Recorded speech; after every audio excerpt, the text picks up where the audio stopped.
Hey guys, how you doing? I'm Juan Pareja. You just saw me on The Walking Dead as Morales, and you're watching After the Dead.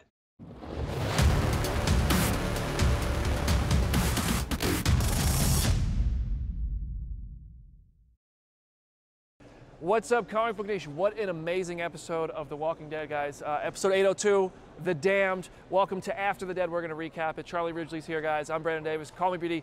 And joining us, we're at Walker Stalker Con. Erin himself, Ross Marquand, is here. What a big episode for you this was. I loved it. But first, guys, we promised you a very special cast member. We couldn't tell you who it was. We're going to tell you right now. Juan Pareja. We caught up with him via Skype to talk all about that amazing return at the end of this episode. Check it out. Ladies and gentlemen, you just saw this man make his much anticipated return to The Walking Dead. After 7 long years of missing in action, he was last seen headed to Birmingham, Alabama, and now he has a gun pointed at Mr. Rick Grimes. What a brave soul. Welcome to After the Dead for the very first time, Morales himself, Juan Pareja.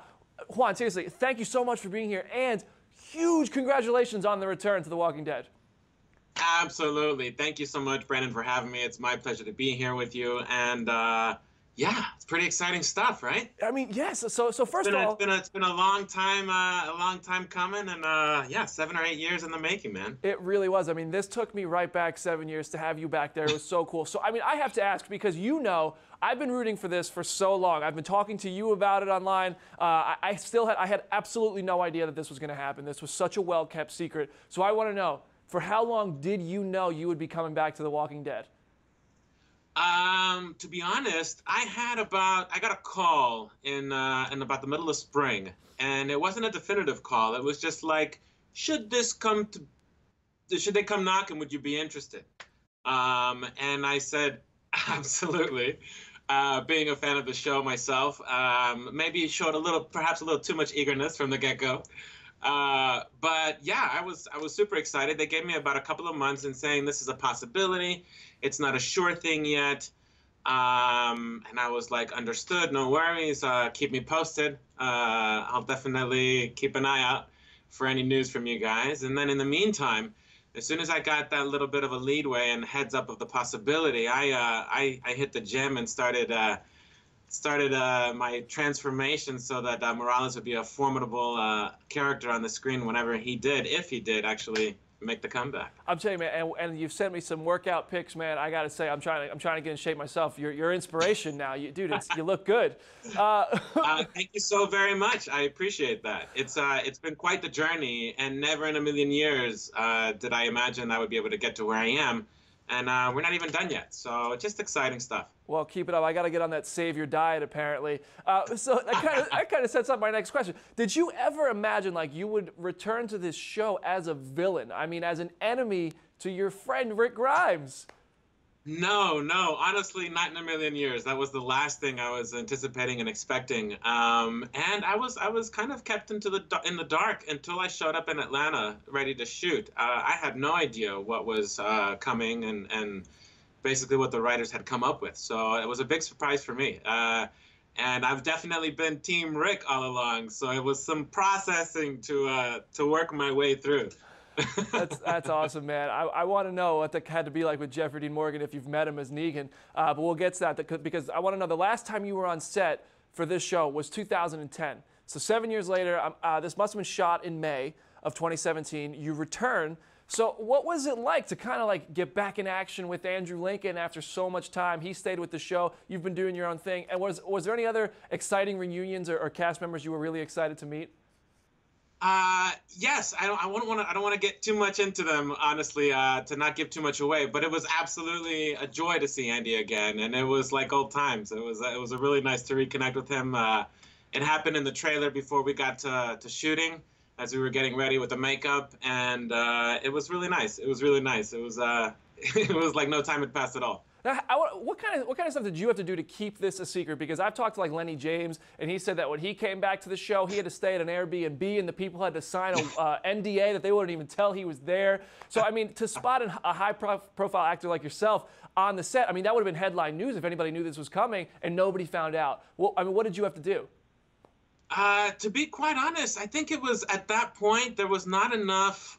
It wasn't on anybody's radar, so it didn't really represent too much of a to be hiding, honestly. Wow. And also, I have my in-laws live in Georgia and in Atlanta, so whenever I do go back, and it's very easy to kind of excuse it as a visit to the in-laws if anybody spotted me in the Atlanta area. There you go. But there really wasn't much. The hardest part was keeping my mouth shut and having to bite my tongue and swallow this news for as long as I have. Oh, I can only imagine, because when you stepped into the frame, I was watching this with people here in the office. I gasped. I genuinely gasped when it was just the side of your face. And then when the camera turns around, I jumped out of my chair as if my South Carolina Gamecocks just scored a game-winning touchdown. And then I realized, I mean, it's going to be really difficult for both Rick and Morales to spend very much time together being on opposite sides of this war. So I want to ask, is this like a brief return, or are we going to see at least a little bit more of Morales?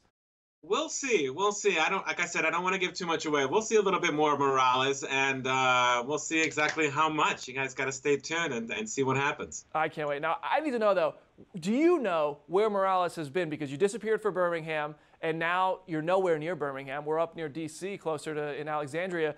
So, like, have you kind of worked out how this all came to be? Like, is that something Juan Pareja knows about? Yeah, and it's a little something that Scott Gimple and I discussed a little bit as we were preparing and leading up to it. We had a couple of good conversations that kind of laid down a little bit of the history of where Morales has been, and we'll find out a little bit more of that on the show. But like I said, I don't want to give too much away and ruin the fun for you guys. Right. Hey, I don't want spoilers. But I'm sure your Twitter notifications started blowing up recently because Fear the Walking Dead came about. A huge portion of the fans expected you to be a part of that show when it first started. You were even listed on the IMDb page for a while, and people were a little confused. So now they have the crossover announced. It promised it will either tell a Walking Dead character's backstory or a Fear the Walking Dead character's future. And I feel like with you right now, they can kind of do both. So do you know, is this the plan? Can you say anything? Well, that's a very good question, and I would be very excited to find out myself. I really can't say anything at this moment, and I don't think that a lot of people are too in the know. They're keeping this one pretty close to the chest as well. But we will see. I think it's definitely a real possibility. I think the fans have been wanting to see and find out what's been going on with Morales. They'll get some of that here, and maybe it'll open up the possibility in the world to explore a little Fear of the Walking Dead pre-Walking Dead crossover action. I love it, man. I mean, Madison Clark is from Alabama. It's written on the wall there. But we did see Rick pick up the photo of Morales. His wife Miranda was on it. Just tell me, don't tell me she's one of Negan's wives. I hope not. I'm not going to say a word. I had to ask you, man. Well, Juan, I can't thank you enough for joining us here on After the Dead. I also can't congratulate you enough. I can only imagine how exciting this night must be for you. We are happy to have you back on The Walking Dead. It was an epic moment in this Sunday's episode, an amazing throwback to the early days of the show. So again, congrats. And just don't kill Rick or Daryl. Oh, don't kill Rick or Daryl. You got it. And hey, Juan, before I let you go, I mean, I'm sure the fans want to know, how can they follow you on social media? Because it's been a lot of fun following you. How can everyone at home do that? Oh, yes, absolutely. Please do. You can find most of my stuff on Instagram, but you can find me across all the platforms at Juan G. Pareja. Just look up my social media stuff on Twitter, Instagram, and Facebook. Check it out. Juan G. Pareja. Thank you, sir. All right, be well. Thanks so much for having me, Brandon. And thank you so much for following Morales over the years and keeping the dream alive. And thanks to everybody over at Comicbook.com and all the fans, guys. You guys make this all possible. Fantastic. Thanks, man. Huge, huge thank you to Juan Pareja for joining us on After the Dead. That was amazing. I jumped out of my chair when I saw Morales come back. I did not know that was coming. It's like rare for me to be genuinely surprised because of how much I talk to you guys and everything, but I was shocked. So I want to, like, is this something that you knew was coming and like have to keep a secret? Like, what was the vibe to this whole return? I only knew about it when I read the script. At least for me, like I wasn't privy to that information before I got the script. So obviously, I'm sure the producers and Andy knew that was coming, but I sure as hell didn't know. And that was a huge shock because I mean I was a fan of the show before I got on it too. So to have Morales come back after all this time. You know, after 6 seasons, right? 7 seasons? He's been off for 7 years. I mean, this was 7 years later he comes back. That's amazing. And I'm sure he's excited about that. But for you, I mean, this is, you're at Walker Stalker Con. This is your third Walker Stalker Atlanta or second? Third. This is your third. So I feel like every year your line at your booth, everybody wants pictures and autographs and stuff. It just gets longer. Like, how has it all changed over the years as Erin has grown and you've grown? It's amazing. I mean, like, at first, I think there was still so many people who were on the fence on Erin because, you know, every nice guy who would come before Erin, like the governor and Gareth, seemingly nice at first, ended up trying to either eat or kill them. So at first, people were still very tentative about coming up to my table and like, I don't know about you. I'm like, yeah, well, I can't tell you much, but I know he's a good guy.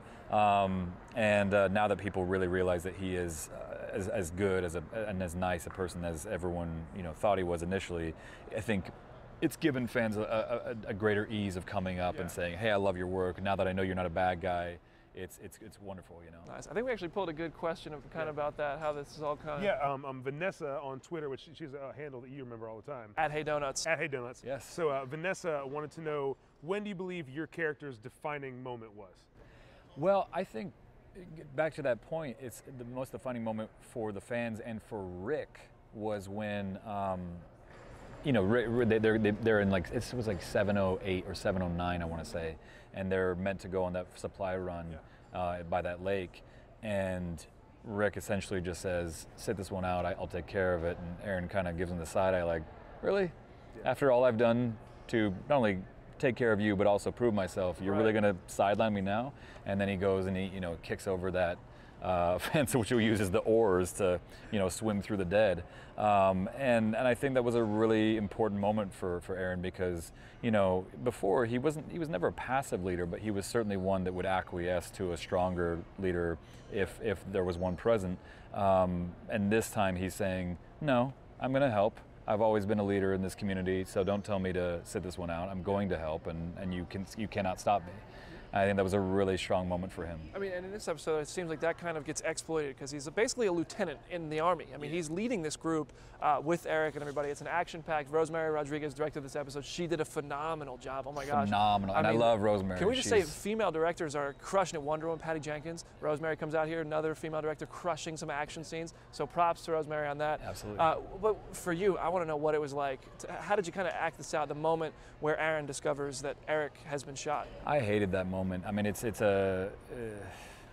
rough because I mean it's such a bittersweet moment where they feel like they've kind of got the upper hand on the Saviors, and the battle's going really well, and then Erik just goes on this like Rambo-esque stampede, and he's just blowing or mowing these guys down left and right, and it's cool to see Erik just really just like kind of get this adrenaline and start really stepping up a huge way, and then for that to be the outcome of this incredibly brave act of you know, it was really tough to film that. Yeah, I mean, and you and Jordan Woods Robinson both did a really good job in that scene. It was some powerful stuff. Thank you. Now, I don't know if what Erik's fate is going to be, but obviously the comic book fans, they know Erin and Jesus end up together. I don't want to know if you know it's going to happen, if you want it to happen, but I'm sure you get tweets all the time, and you get asked this question all the time. I've asked it to you before, but what is it like to have so many fans like pushing character relationships and asking you like, hey, are Erin and Jesus, like, does it happen all the time? I crack up about it because like the one that they're talking about right, the one's like Cheese-Ron sounds like an interesting, or Erzus and Cheese-Ron. I'm like, ooh, I kind of like both of them. Cheese-Ron probably, I don't know, they both sound kind of cool. But you know, I have no idea what's going to happen. Right. To be perfectly honest, I have no idea, and I wouldn't even begin to speculate because you know there's things from the comics that are definitely, as you guys know, in the series, and there's things that are completely different. So. Right. And I mean, you guys, whatever you guys say becomes headlines. So I know you guys have to be so careful. Like, I mean, as we all know, like Erin in the comics was an alien, and in the show he's not. Right. So. Now, let's say hypothetically, if Erik were to go, let's not talk about Jesus. We're like, wait, was Erin an alien? I was just gonna let it go. I didn't know. I was like an alien. Joke. I don't know. Maybe he was like, he was new to the group. I thought it was like an isolation joke, guys. I'm sorry. Gotcha. That's on me. He has 3 legs. One's hidden. Anyway, I took it way too far. My sense of humor is way too dry. So, yeah. But let's say I mean, if Erik were to go, that's a big loss for Erin. And I feel like this is a character who's already so driven by guilt because he had the wolves attack and he's trying to redeem himself. Would this be another just fuel to the fire to try to fix things? Yeah, I think Erin is predominantly driven by guilt. He's also driven by a desire to make sure everyone's taken care of, for sure. But I really think that would send him over the edge. Yeah. If in fact Erik does pass, I think that'll take him to a very dark place. I hope not, man, because Erin is like the light for the show. I mean, especially for Maggie and in the earlier seasons. I mean, we had that awesome relationship coming. I hope not. But guys, I want to know, everybody in the comment section, what do you think about this next question? Father Gabriel, last time we saw him trapped in a trailer with Negan. He's finally a good guy. Like, he's finally a guy fans are rallying behind. He saves Gregory's life. Like, why did he do that? I don't know. Nobody knows. I was at the premiere. Everybody in the Greek theater was like, what are you doing? No, it was amazing. But, like, I know you can't speculate, but, like, what would the loss of Gabriel mean to the group? Because he's become so integral to the core. I would argue that Gabriel has become the real light of the group. He had to find it. But I really think Gabriel has stepped up so much since the beginning of, well, really since the end of season 6, to be honest. Because you remember in